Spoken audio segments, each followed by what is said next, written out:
Oke,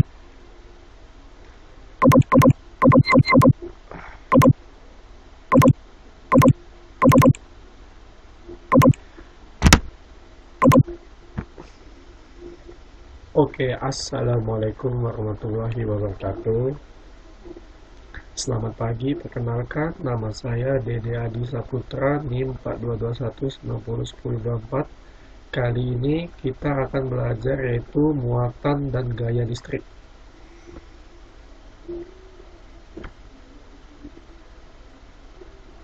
Pertama, kita tarik judul apa itu listrik statis. Tata listrik atau electricity itu berasal dari bahasa Yunani, yakni elektron. Contohnya, listrik statis itu ialah penggaris plastik yang digosok dengan kain akan dapat menarik potongan kecil kertas apabila didekatkan. Hal inilah yang disebut dengan listrik statis. Biar lebih jelas, kita akan melihat video keseharian listrik statis. Nah, di sini apabila balon yang digesek-gesekkan di kepala ini, balon yang digesek-gesekkan di kepala akan nempel ke permukaan. Nah, inilah yang disebut namanya listrik statis.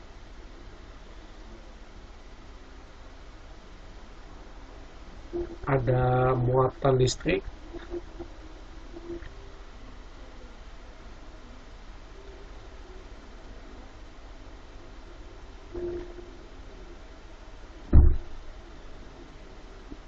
mungkin itu.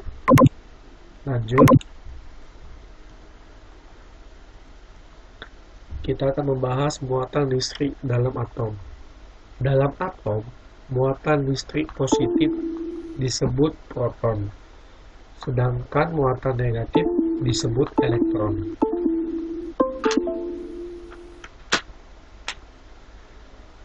Jika dalam suatu atom terdapat jumlah proton dan elektron, maka sifat yang akan terjadi yaitu sifat netral. Elektron dalam atom itu dapat berpindah-pindah. Lanjut, yaitu muatan listrik dalam atom. Atom ini memiliki inti yang bermuatan positif yang berat yang dikelilingi oleh satu atau lebih elektron bermuatan negatif. Bisa dilihat di sini atom dikelilingi oleh satu atau lebih elektron yang bermuatan negatif. Pada gambar yang bergerak nih. Lanjut, inti atom terdiri dari proton dan neutron. Atom netral memiliki jumlah proton dan elektron yang sama. Selanjutnya kita akan membahas jenis muatan listrik. Jadi jenis muatan listrik ini dibagi menjadi dua macam, yakni positif dan negatif. Pada atom netral terlihat gambarnya seperti ini. Pada atom positif juga terlihat gambarnya seperti ini. Pada atom negatif juga terlihat gambarnya seperti ini. Jadi apabila atom netralnya yaitu terdiri dari positif dan negatif, dan apabila atomnya bersifat positif, apabila atomnya berjenis positif, maka muatan listriknya itu di mana positif itu terdapat 2 dan negatif dan dikelilingi oleh 1 negatif. Dan apabila jenisnya yaitu atom negatif, maka muatan negatif akan dapat 1 positif. Jadi pada jenis atom negatif ini terdapat 2 muatan negatif dan terdiri satu muatan positif. Selanjutnya,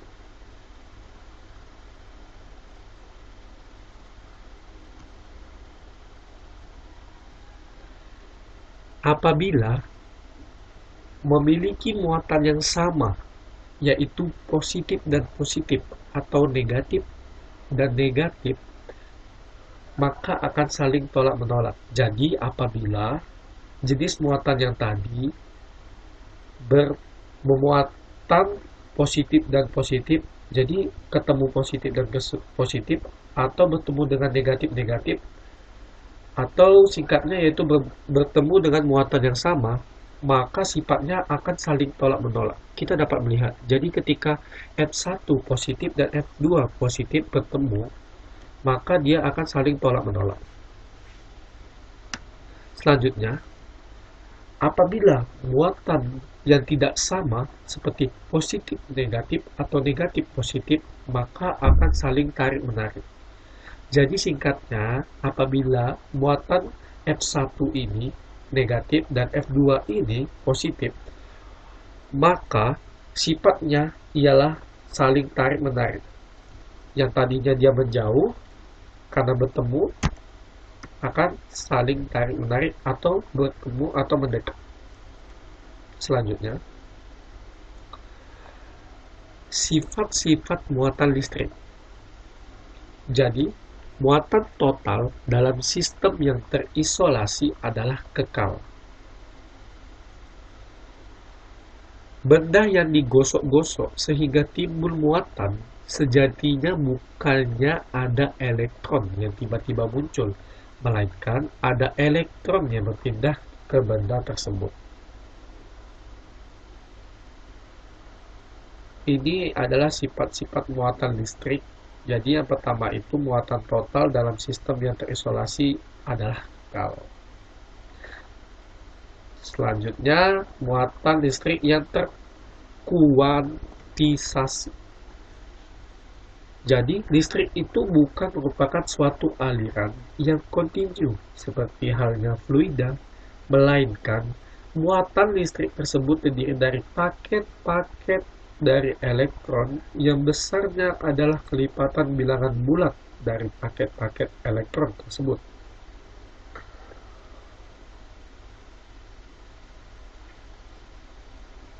Di sini ada rumusnya,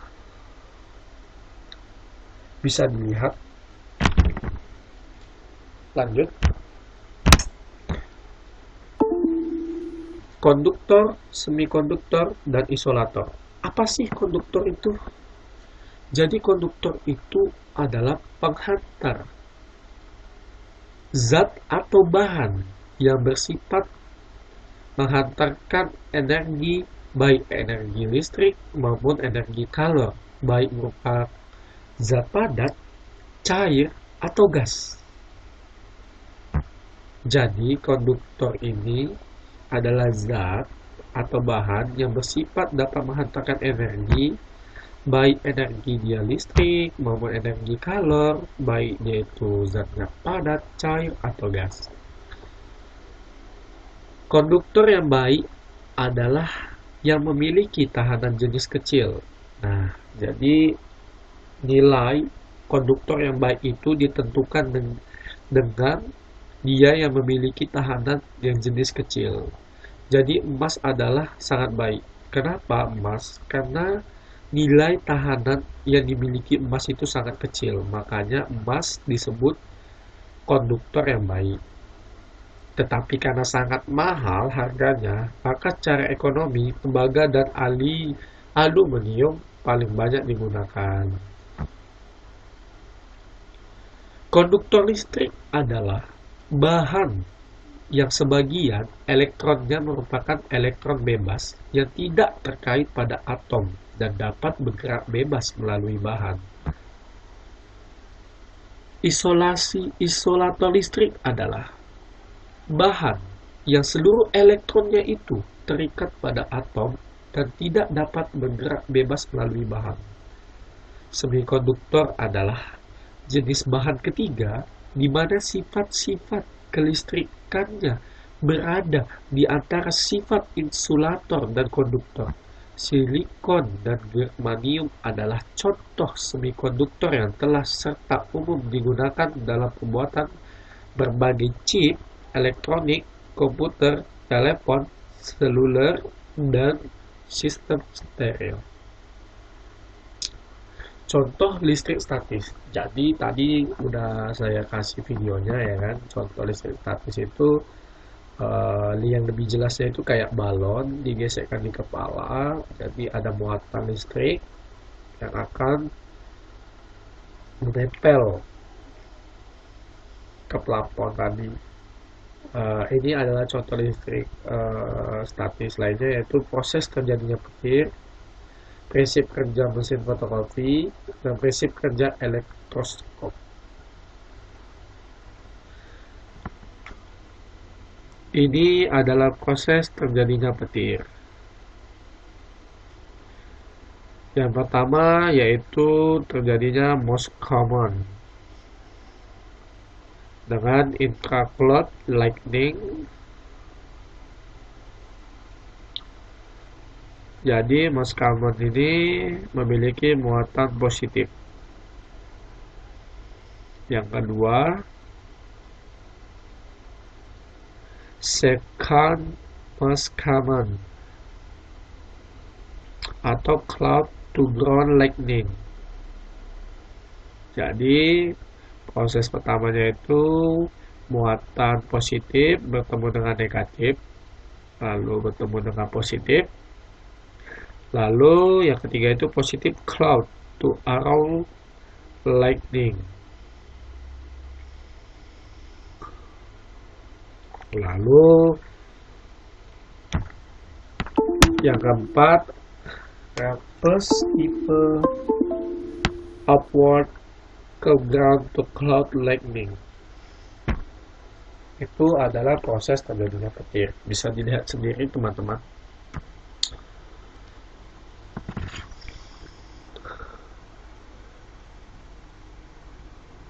Ini adalah gambar atau simulasi terjadinya petir,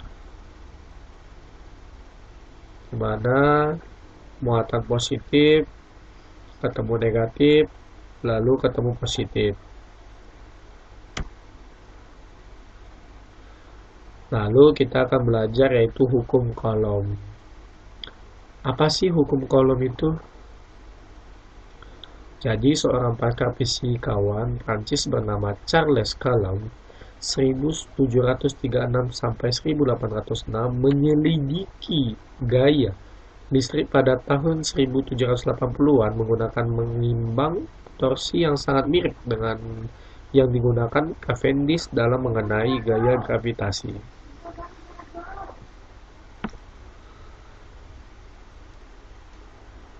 Hukum Coulomb berargumen bahwa gaya yang diberikan satu benda kecil bermuatan pada benda kecil yang bermuatan yang kedua berbanding lurus dengan muatan masing-masing benda, sehingga dapat disimpulkan bunyi hukum Coulomb itu dinyatakan sebagai berikut. F sama dengan K Q1 dikali Q2 per R pangkat 2. Jadi di mana F itu adalah gaya Coulomb dengan ini sih, dengan keterangan N, K itu yaitu sebagai konstanta sama dengan 1 dibagi 4 per V EO sama dengan 9 dikali 10 pangkat 9 NM pangkat 2 per C pangkat 2. Q1 dan Q2 itu sebagai muatan benda dengan keterangan C. R itu sebagai jarak benda dengan keterangan M. Dan E0 itu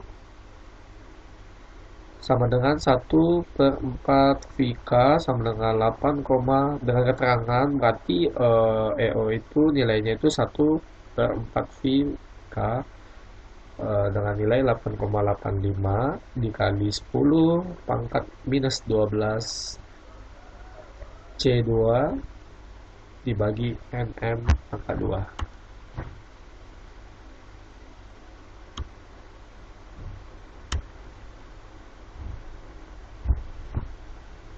Jadi di sini ada soal di mana 3 buah muatan A dan B dan C tersusun seperti gambar berikut. Jika QA sama dengan plus 1 UC, QB sama dengan minus 2 UC, QC sama dengan positif 4 UC, dan K sama dengan 9 dikali 10 pangkat 9 N M pangkat 2 C minus 2. Tentukan besar dan arah gaya kolom pada muatan B. Jadi muatan B ini berapa gaya kolom?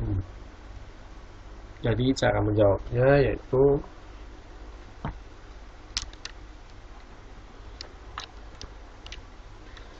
FBA, karena kita mencari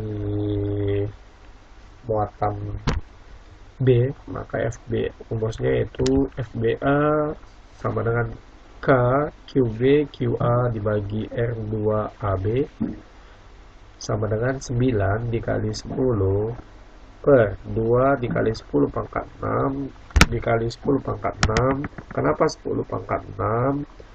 Karena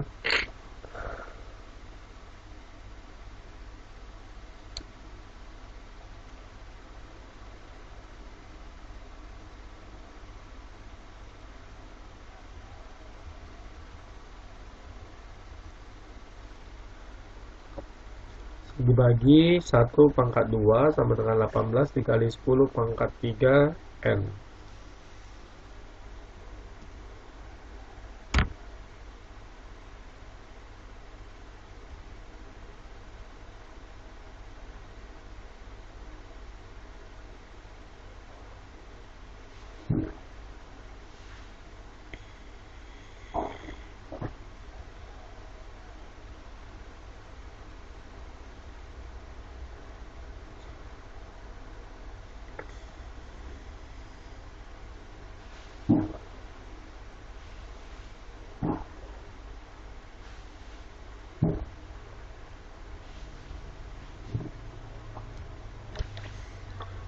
Lanjut, FBC sama dengan K QB QC dibagi R pangkat 2 sama dengan 9 dikali 10 pangkat 9. 2 dikali 10 pangkat 6 dikali 4 dikali 10 pangkat 6 dibagi 1 per 2 sama dengan 72 dikali 10 pangkat 3 N. Maka F total yaitu FBC dikurang FBA. F totalnya yaitu 72 dikali 10 pangkat 3 dikurang 18 dikali 10 pangkat 3. Yang pertama tadi kan kita mencari FBA. Kita sudah mendapatkan nilainya yaitu 18 dikali 10 pangkat 3.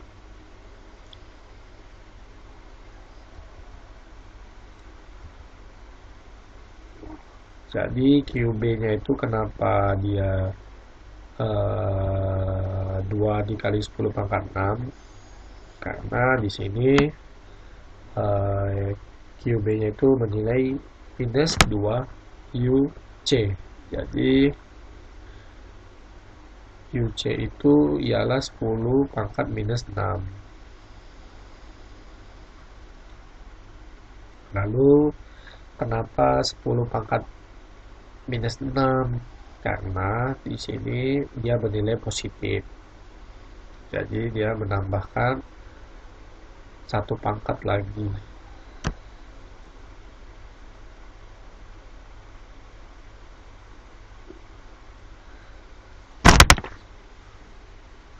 Lanjut,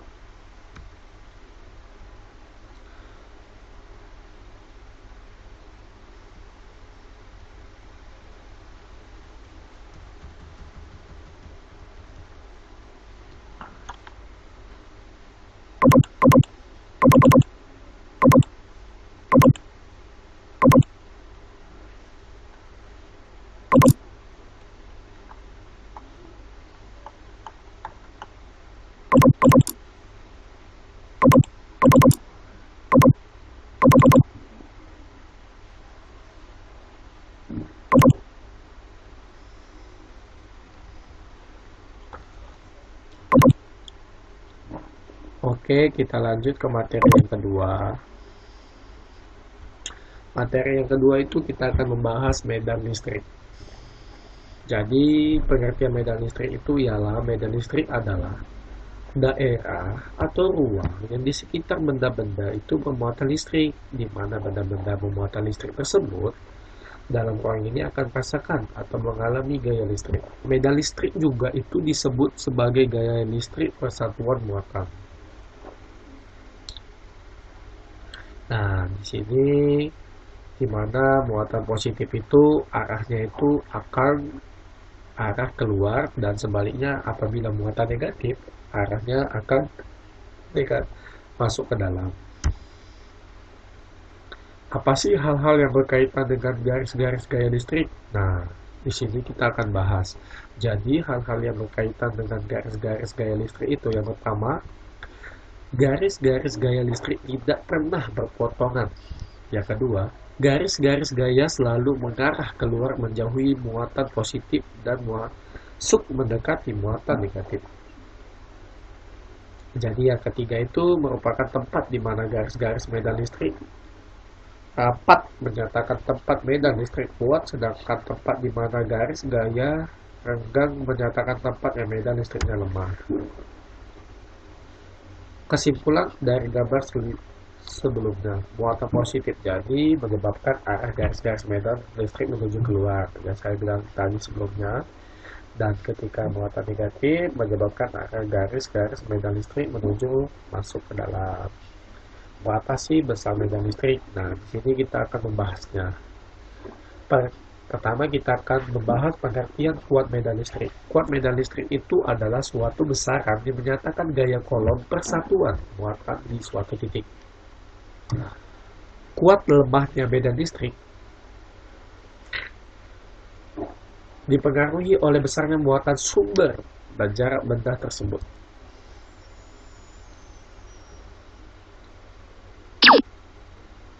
Nah, ini adalah gambar kuat medan listrik. Jadi, jika titik P diberi muatan, maka muatannya dinamakan muatan penguji dan pasti bermuatan positif. Di mana keterangan Q adalah sumber muatan dan E adalah kuat medan listrik. Selanjutnya, secara matematis, kuat medan listrik dapat dirumuskan sebagai E kapital sama dengan F kapital dibagi Q. Sedangkan hukum kolom adalah F kapital sama dengan K per Q kapital dikali Q dibagi R pangkat 2. Rumus kuat medan listrik menjadi E sama dengan F kapital dibagi Q sama dengan K kapital per Q kapital dikali Q per R pangkat 2 dibagi Q sama dengan K kapital dibagi Q per R pangkat 2. Jadi rumus kuat medan listrik itu ialah E sama dengan K Q per R pangkat 2. Keterangannya di mana E kuat medan listrik, Q muatan sumber, R jarak muatan, K konstanta, Q dan muatan uji. Jadi ini ada contoh soal. Katanya hitunglah kuat medan listrik dan arah pada titik pada jarak 1 cm dari sebuah muatan plus 10 pangkat 6 kolom. Jadi penyelesaiannya itu kita harus mengetahui dulu nih, diketahuinya apa aja gitu. Jadi yang kita ketahui itu kan Q-nya sama dengan 10 pangkat minus 6. Dan jaraknya itu kita ketahui 1 cm atau 10 minus 2 meter. Kita ubah dalam meter ya. K-nya itu 9 dikali 10, 9 atau udah nilai pasti yang sudah ditetapkan oleh rumus. Yang ditanya itu besar dan arah medan listrik pada titik A. Jawab. Dan ini adalah cara menjawabnya, bisa dilihat sendiri. Dan hasilnya itu E sama dengan 9 dikali 10 pangkat 8 N per C. Jadi arah kuat medan listrik E pada titik A adalah menjauhi muatan sumber Q karena bermuatan positif.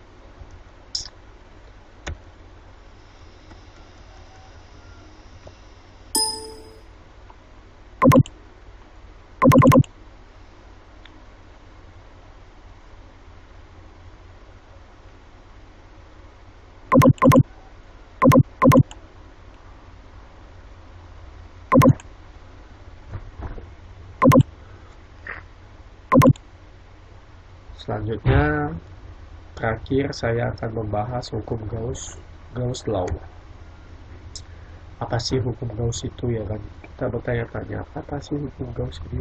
Nah, untuk memahami hukum Gauss kita harus mengetahui terlebih dahulu tentang flux listrik.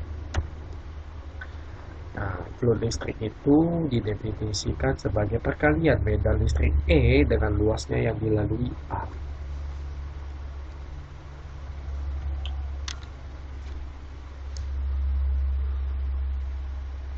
Ini adalah gambar-gambar yang bisa diamati sendiri ya.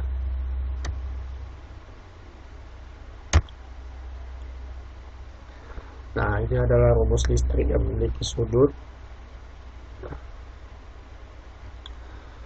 Flux listrik itu menembus suatu permukaan tertutup sama dengan jumlah muatan listrik yang dilingkupi oleh permukaan tertutup itu dibagi dengan permitivitasasi.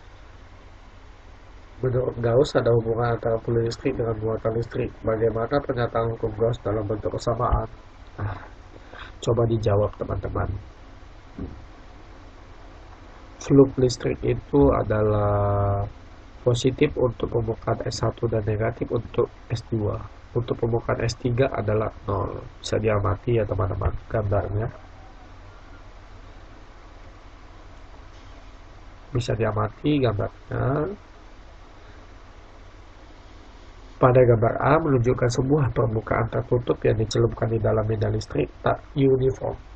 Gambar B itu ditandai dengan X, Y, Z, di mana pada X 0 lebih besar dari 900. E menuju ke dalam. Pada Y dengan 0 sama dengan 900, E sejajar pada permukaan. Dan Z 0 lebih kurang dari 900, E itu menuju keluar, sehingga didefinisi sebagai flux.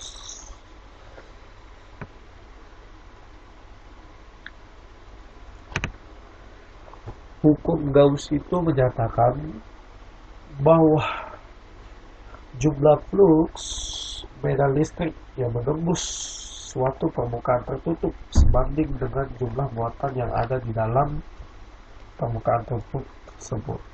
Hukum Gauss versus hukum Coulomb. Jadi ekivalen dengan hukum Coulomb, sama-sama menghitung medan listrik di sekitar muatan. Kelebihan hukum Gauss itu dapat menyederhanakan untuk soal-soal yang memiliki derajat simetris yang tinggi.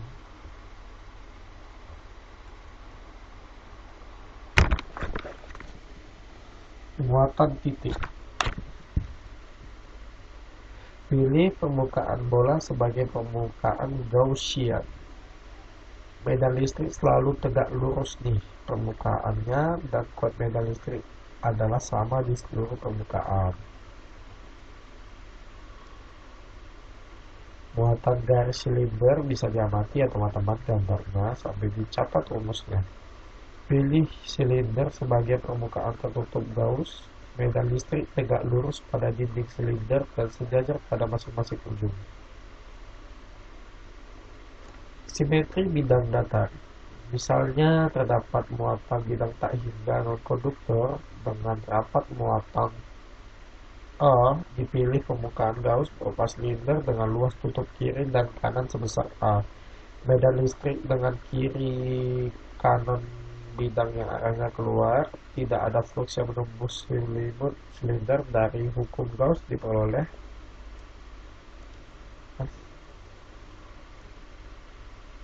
oleh rumus yang bisa dicatat teman-teman dan diamati gambarnya. Next.